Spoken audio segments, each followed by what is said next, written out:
Well, the news is clear. The dust has settled. G&L is now officially shuttered. Oh, wait, it's not.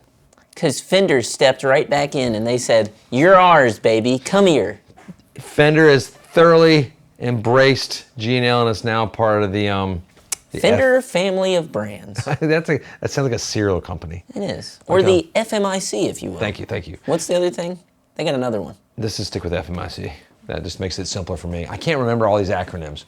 So yeah, we were waiting sort of till all the dust settled. There's going to be news coming later. We'll get to that soon enough. But we want to talk about what this means, what you can expect from Fender, what you can expect from G&L, what kind of went down. You know, kind of dig into it a little bit. Okay. Let's start with like what sort of happened already. So we knew that there was going to be some layoffs. There's been all sorts of reports on the interwebs already, news stories. Yeah. And everyone's gone. Everyone's fired. When you started to say this, I was kind of like, wouldn't it be funny if I went way back to the beginning? So Leo Fender was born in 1922, and it just gave the whole history. God, if he was born in 42, that'd be crazy. Well, I started Fender when I was 5. That was brilliant. No, that would be funny if we did the whole story. Like, be like, and move on, click, boom, bye. yes. Anyway, yes. So. It's unlikely anything will ever be produced in this G&L factory again. Yeah. I think it's the machines have been sort of dismantled, some of them. Yeah. The people are all gone. I think this will get folded over into the FMIC camp of production, where all their sub brands are being built right now from what they have in there already. Okay, so if they're not going to build any guitars in this factory, Sean, what do you think they'll do in it? They're probably going to turn it into a museum, because they already have some of that there. I think Andertons went there. They did like a tour. Saw the video. That would be cool. I'm suspect on if that will happen. That would be neat if it did. Kind of like the best museum I've ever been to, the Colonel Sanders Kentucky Fried Chicken Museum in Kentucky. It's still one of my greatest museum moments of my life. I saw the sign and I said, "Er!" My wife's like, "What are you doing?" I'm like, "I saw a sign for the KFC museum." She's like, "What?" I'm like, "We're going." We got there as us, a bunch of people from Japan. There's like in the museum, there's like a restaurant, and it's the greatest run ever, obviously. But there's also a hotel room in the middle of the museum, because Colonel Sanders had hotel rooms too. That was part of his thing. And he didn't start his first franchise until he was 67. He was a Renaissance man. Inspiration for that. Anyway, so back to what happened. So everyone sort of let go. There was an issue where people weren't getting paid, they thought at first. I think that's mostly been resolved. Yeah. From what I've read, I haven't gotten all that final, but there was issues where like some of the employees they requested it, and they have gotten paid after the furlough. So hopefully everyone's getting taken care of there. This always stinks when this happens. Yeah. There might be a chance of, if they do get the company retooling and launching back out at Fender's factory, maybe some folks might be brought over to move, but I don't know. I'm questionable on that, and that's what happens when companies. They're just people with families. Who cares? Okay, so let's jump into what they actually bought. And by they, I mean Fender. Mm-hmm. They bought Fender. They bought Leo Fender's likeness and all of his being as well, besides G&L. And I think that might be the most important purchase of this. Yeah. And now what's going to happen there? We're going to see a lot of Leo Fender on Fender.com. Probably. Everything, dude. Guitars, shirts, hats, the whole nine. I kind of hope so, too. They're going to stamp his face everywhere. I want to see AI Leo Fender. You know how they got neck plates, right? I want his face on every neck plate. I want it stamped in hard. Well, when you said neck plate, I was just thinking like choker collar. That too. Because I was like little girls' choker collars. I want him on a soda can. Or Jason, who works with us, he was wearing a choker collar at work the other day. Yeah, he was. He's 50-something. It's weird and not It should be the F logo instead of a heart. Yeah, it was a heart logo. It was wrong. It was a heart logo. Black eyeliner. I was like, hey, man, we got to talk. I don't know what you're going through right now. We got to have a serious conversation. He's feeling it out. I don't know. It was like a leather vest. It was the whole thing. Here's a good question, though. Yes, sir. Now that they've got this, and it's probably impossible for them to acquire it, but wouldn't it be crazy if they went for Music Man down the line, and then they were like, we own all of Leo Fender. We are Fender. I think I sort of slipped in saying that earlier, maybe. And just, I was like, oh, I feel like they already own that, but I 100%, I could see that being a future. Yeah, very possibly. Could be interesting. So I think they're going to use his brand likeness a lot in any of the new sort of innovative products that Fender's going to come out with to sort of piggyback on the style of like, Leo is the innovator. Here's this new digital platform. Leo would have loved it type thing. They can do that more readily now. Yeah. And with that too, maybe there is, this is not unheard of because we have some really cool luthier friends who have had this happen. And maybe Leo had some unfinished designs that they pull out of the boxes and they're like... Like the Theodore? Exactly. From Gibson, who doesn't want a tulip? Whatever that, it's so much fun. I feel like this is the guitar. That's how they do it. It's like, I've got an idea for guitar. But damn. Magic. And that was it. Yeah. Yeah, I think we're gonna. I want to see an AI Leo really badly. I want to say, hey, like ask Leo questions. Hello, how are you? I'm Leo. Have a glass of warm milk. He likes warm milk. It's a thing. Okay. Rather than AI, I'd much rather have a Disney-like ride puppet of him, where he's like 5 Nights with Leo instead of 5 Nights at Freddy's.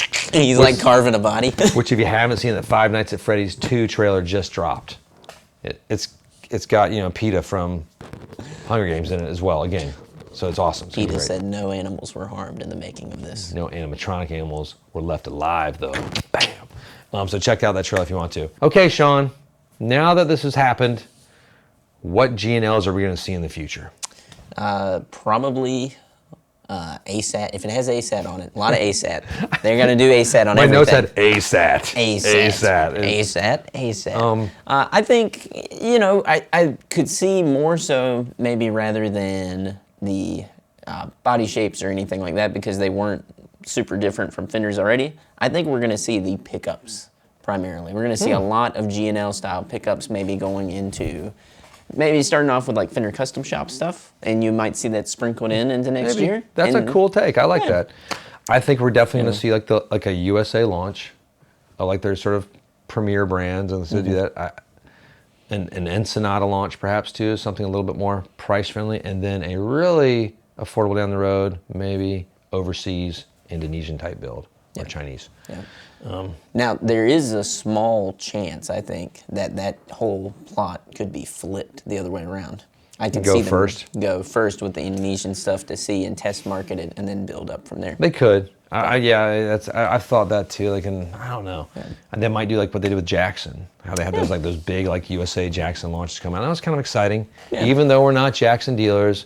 Our Jackson rep just doesn't love us. I do think though Fender always does stuff like this well. So whatever they do, it'll be done well. It's not gonna. They're not going to. It's not gonna feel useless. It's gonna serve them. Now here's the flip side.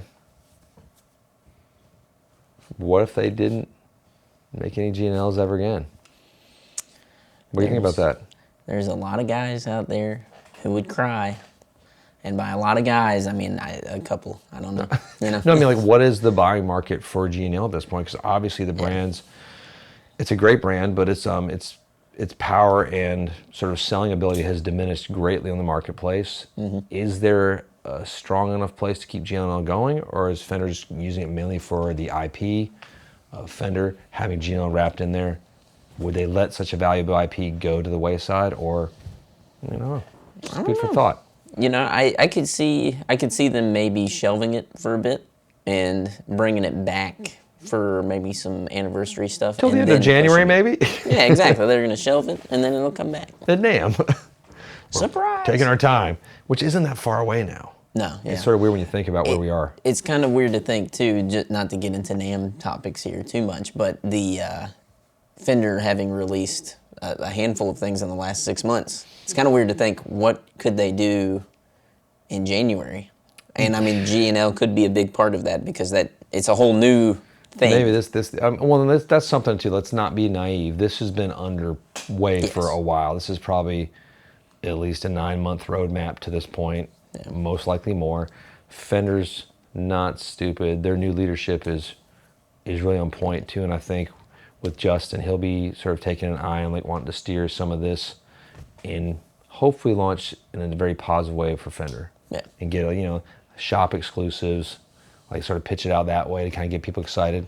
But but I would love to hear your comments on that particular, like, does G&L need to exist? Yeah. I like to see what people think. Yes, or like, nah.